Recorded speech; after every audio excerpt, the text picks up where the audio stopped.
Bismillah.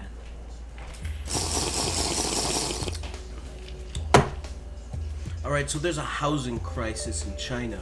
There's a marketing crash, okay? Houses are at record lows, right? Nobody's buying a house right now. The market's fucked. Here's another big thing going on. Interest rates are at an all-time low. They're super fucking low right now. And nobody's taking out a loan for anything. Loans are very unpopular in China at the moment. So what we do is we go over there to China and fucking buy up houses. One Chinese yuan is worth 15 cents American, okay?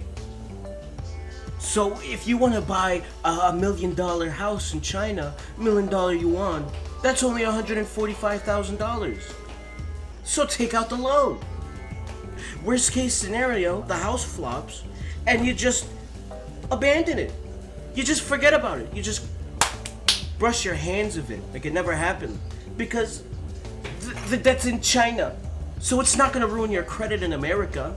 Just never go back. Just pretend it never happened.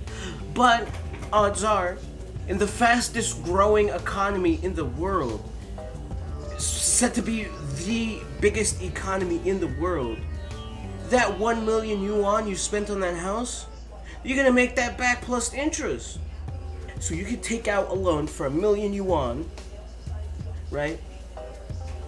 Put down, let's say about 50,000 US dollars, which is approximately 345,000 yuan, right? So they already have a quarter back of their fucking loan. So they trust you with the money because they know you're making business moves. They know you plan on making more money with this money. When in reality, you don't give a fuck if it flops. You lose 50K. Alright, but you can sell the house for more than 50K. You bought it for 1 million yuan. Sell it for about 500,000 yuan. Half price on a house. On $1 million house. $1 million yuan house. And then brush your hands of the debt. What you do with that house is you rent it. You Airbnb that bitch. Or you have a business partner in China. Take care of the house. So that if anything happens to the house, he's making sure that you know. And in turn, the profits from the Airbnb go directly to paying him. Because you're not in it for the money, you're in it for the long-term investment. Listen, young people in China, they're having a really difficult time finding jobs. So if you take a young man from China, 18 to 24-year-old man from China who can't find a fucking job, and you say, hey, I bought a house here, I'm trying to have somebody watch this fucking house for me and rent it out to people, and in turn all you gotta make sure is that shit isn't bumfuck dirty, and make sure the people who are renting out the house are paying you, then you get to keep the money that they're paying. And I don't care what you charge so long as you think it's gonna get business. And that's it. You just own this property in China, and then in about 2 or 3 years, when the housing market goes back up, you sell that bitch for double, triple. So if it flops, you take your money back and you leave. Alright? You take your money back and you fucking get out of there. No, brush your hands of it. Fuck. If it's profitable, you just made hundreds of thousands of dollars by holding this property that you bought a couple of years back. You don't have to continuously visit China. You don't have to do anything. You just have to keep in contact with a Chinese guy. Make sure that he's not fucking you over. It's easy fucking work. Just rent out the property and accept the profits. You understand? It's that simple. So what I'm suggesting we do is we go to fucking China, we buy up several fucking houses, and we make a little bit more of their fucking money. Just liquidate, make it back into US currency, take it, you fucking move it back to the US, you brush your hands of it. You forget about it. You forget about China. You forget about your crimes in China. You forget about that woman you hit with your car in your 2004 Toyota Camry. You forget about it. Don't worry about it. It's fine. It was in China. It doesn't matter. You understand what I'm saying to you? Let me give you a summary of what I've just been saying, okay? China has nobody buying houses right now. They're having a difficult time finding people to buy houses.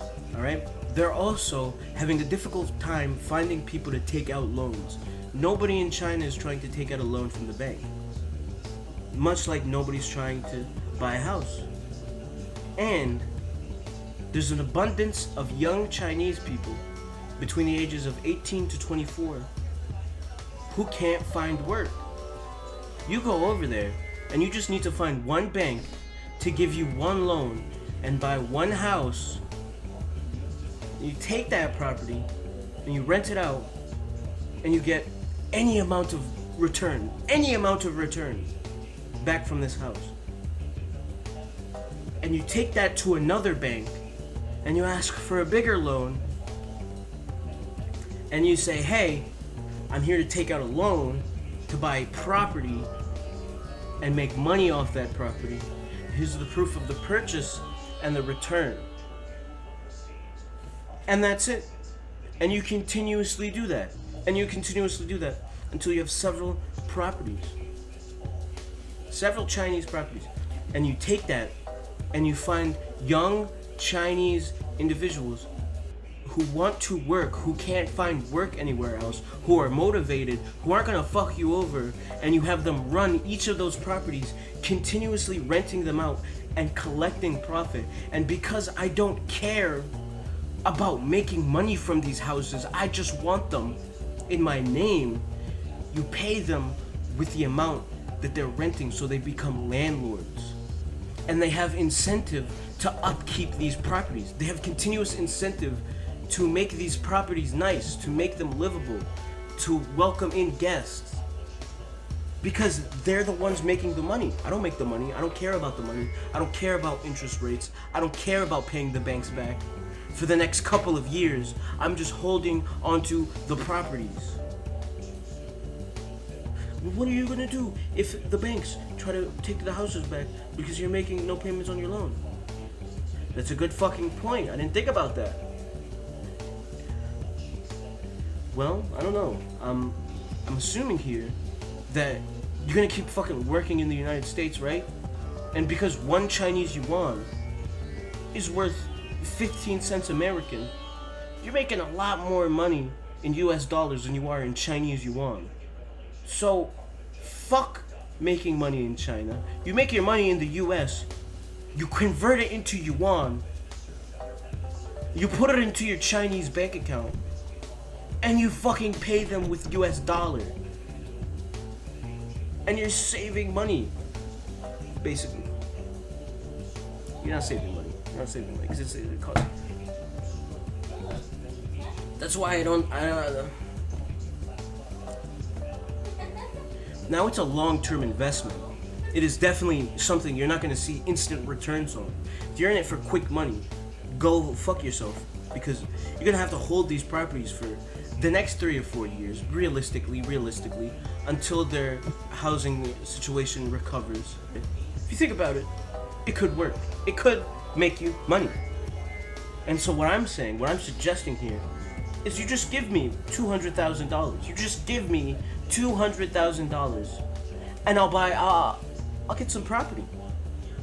I'll get some property. Think about it. Thank you for watching. Please consider giving me $200,000. I promise I won't fuck you over. We're going to China.